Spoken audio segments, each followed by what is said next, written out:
you for a kind invitation and for a kind introduction. And so, in fact, this topic was my inspiration during the work on the Lithuanian elites and on the and it came up to me during the investigation of the process of elites consolidation in their pagan Lithuania, in their early Lithuania. So let's see what we will get as a result. While analyzing the history of the emergence and development of the Grand Duchy of Lithuania as a multicultural, multi-ethnic and multi-confessional state, that was formed by the Lithuanian elites, political elites, through the step-by-step integration of the weakening principalities of Rus. We usually look at it as a state that was ruled by pagan Baltic nobility that were ruling their overwhelming Christian, or namely Orthodox population of the former Rus.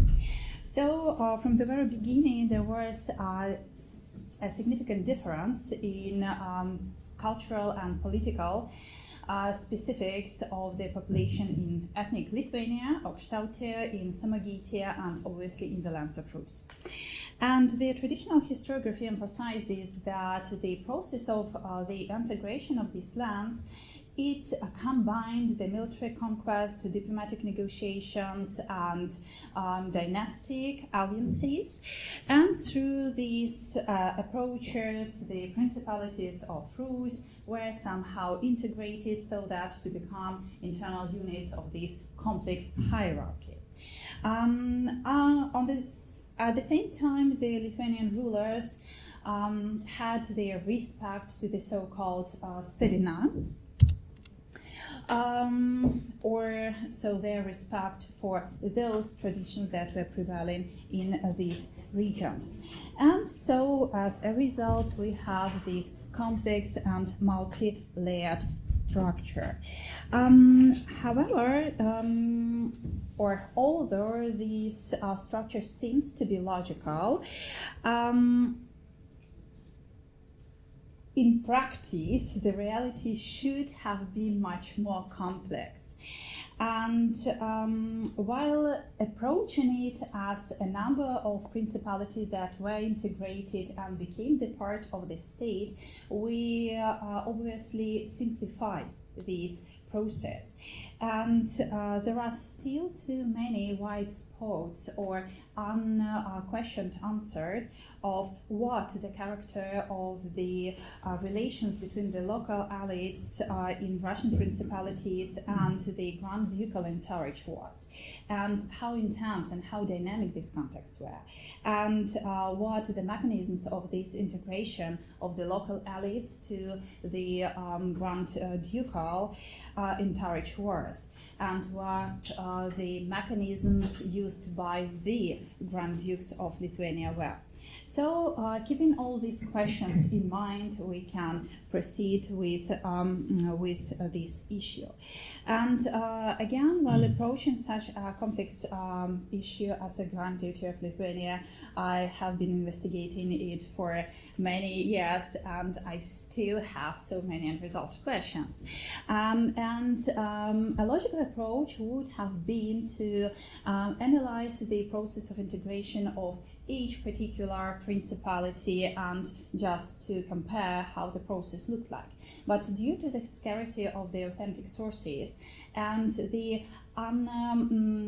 non-equal level of their development, this process seems to be much more complicated as one could assume. So for this reason, I would like to suggest you a kind of case study, Połocka study, which was one of the most powerful, rich cultural, religious and political centers in Rus that became a part of the Grand Duchy of Lithuania, although it preserved its autonomy, status, and relatively independent status for quite a long time.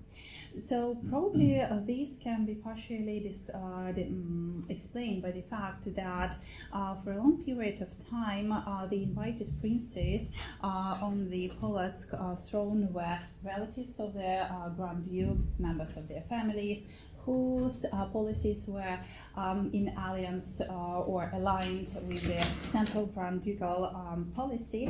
However, again, it wasn't always the case. And again, so here, while analyzing the Połocka case, we should keep in mind that at the edge of the 12th, 13th century, the Principality of Połocka was much more stronger and better organized than Lithuania, which was just at the beginning of its state formation process. These were the princes of Połocka who were in frequent and stable contacts with other states of the region, and they had many alliances with them. However, after the death of Vladimir in 1216, the crisis became in Połocka, which was explained by the end of the dynasty. So it made it possible for neighboring powers to intervene into Połocka affairs. So for some time it becomes a stage for different kinds of interferences, including those demands of Smolensk, including the Lithuanian demands. For some time, Tavtevil, the nephew of Mindaugas, took the throne, that he became being in conflict with Wojciech, Mindaugas' son, and finally it led to the conflict with another noble Lithuanian guy, Treinota, and Tavtevil was killed. In the 60s, 70s of the 13th century, the sources mention Wielcy, but on the Połocka throne, however, this status isn't well known, so we cannot say particularly who he was. Was he an invited prince, or if he was a viceroy? Anyway, in the 70s of the 13th century, the principality became got under the influence of the Archbishop of Riga, which for some time escaped Połocka from Lithuanian demands, but it wasn't that long. And here the process of numerous questions related to the integration and the status of Połocka and its elites in the Grand Duchy of Lithuania begins. In fact, we do not know exactly when Połocka became a part of the Grand Duchy of Lithuania. Traditional historiography assumes that, based on the mentionings in Jan Długosz, assumes that it could have happened in 1307. However, there are no persuasive evidence, and later historians such as Henryk Lachmański, Jerzy Ochmiański, Alvydas Nyžintaitis, and Edvardas Gudavičius, and so on and so forth. So they shared the idea that this process or this event couldn't have happened at once. It wasn't a spontaneous event, but it was rather a long-term process. Probably because of that, Połocka had high status within the hierarchy of the Grand Duchy of Lithuania, and its rulers were not just governors or viceroys of the Grand Duke of Lithuania, but they had their titles of the Grand Dukes of Połocka.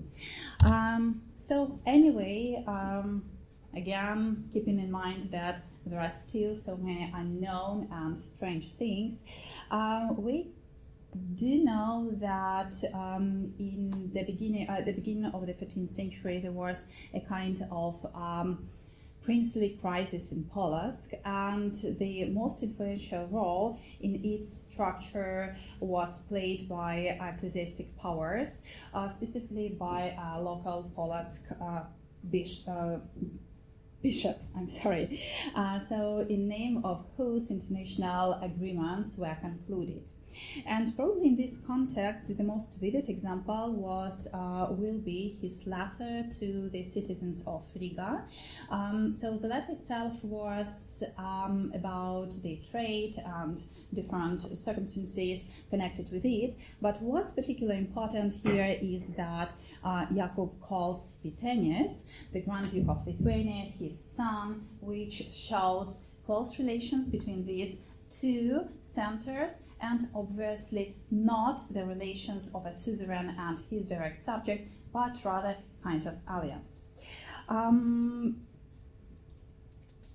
Some historians assume that this letter can be an evidence of Poland being a theocratic republic, but this assumption would be too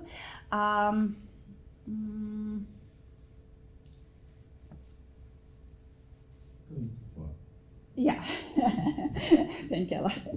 Yeah, so we do not really have any persuasive evidence about it, and moreover, in the 20s of the 15th century, their princely power comes back to Połocka.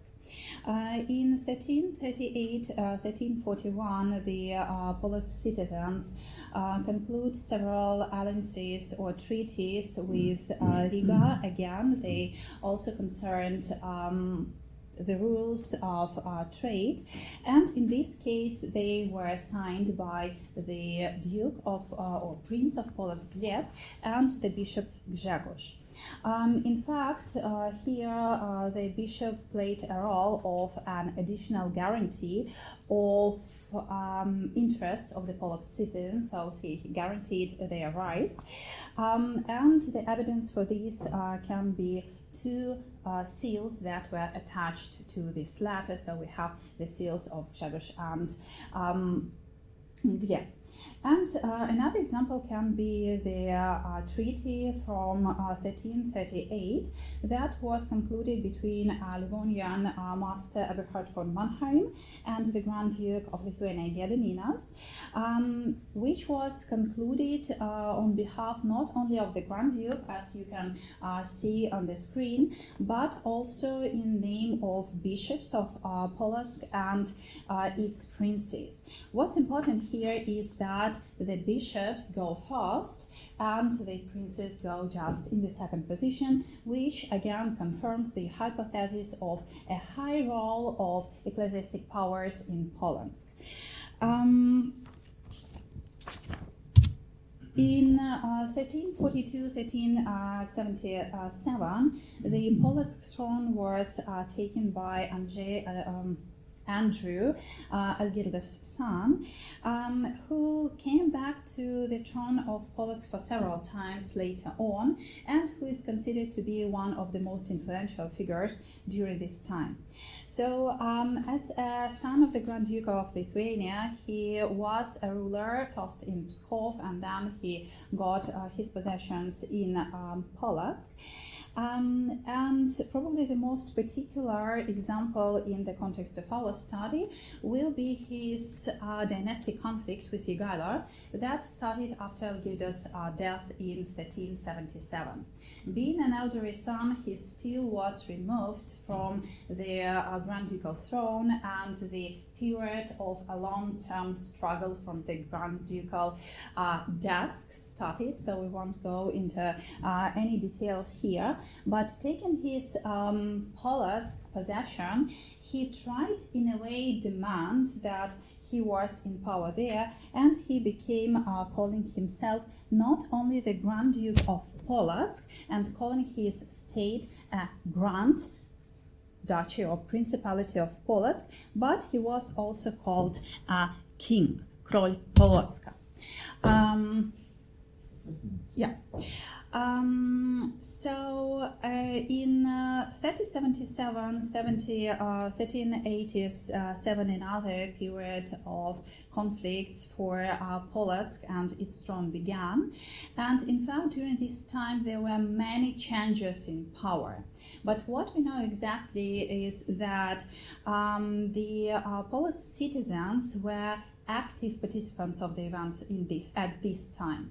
So although the administrative structure in the Grand Duchy of Lithuania, I mean the central structure, had already been developed well, the Polish citizens still participated in the affairs that were connected with their life, and we can even assume that they invited or approved the princes who were invited or just put on their throne. One of the most noble figures at that time is Simeon Lingwen, who was a ruler of Połocka, or who became a ruler of Połocka after Andrew was withdrawn from Połocka, again as a part of this dynastic rivalry. And in 1379, there was an agreement between Jogaila and Kęstutis, in which we can find a seal attached to the document with an inscription, as you can find in the screen, a seal of the Grand Duke of Simeon of Połocka, which was written in Cyrillics. However, Andrew soon came back to Połocka, thrown in 1382, and another period started.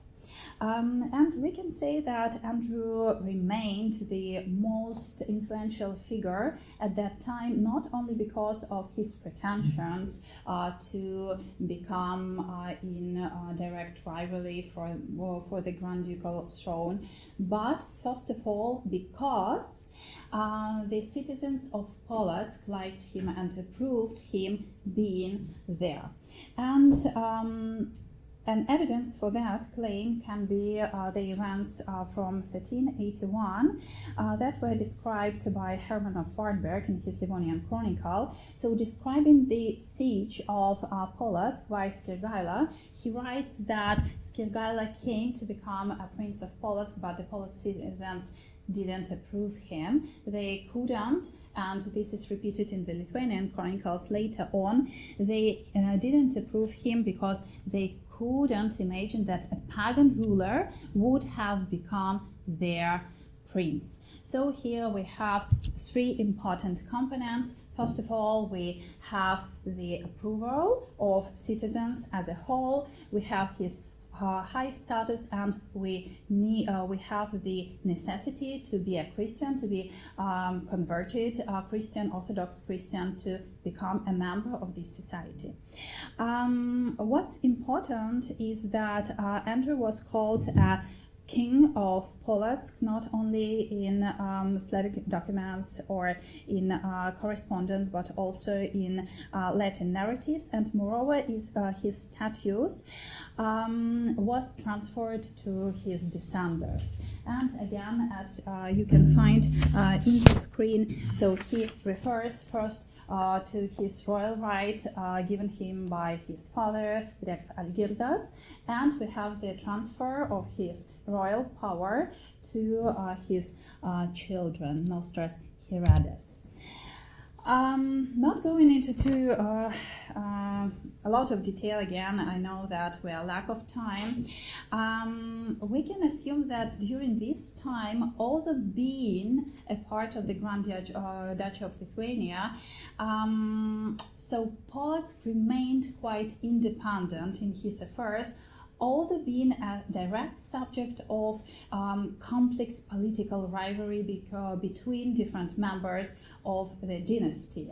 And the situation significantly changed after Wielcy sieged the city around Vytautas sieged city around 1390, and after becoming Grand Duke of Lithuania, a significant change in structure began. So factually, Vytautas started diminishing the status of local principalities. He began reducing the possibilities of local powers, and this led to to a complete integration, political integration, first of all, of Połocka to the Grand Duchy of Lithuania.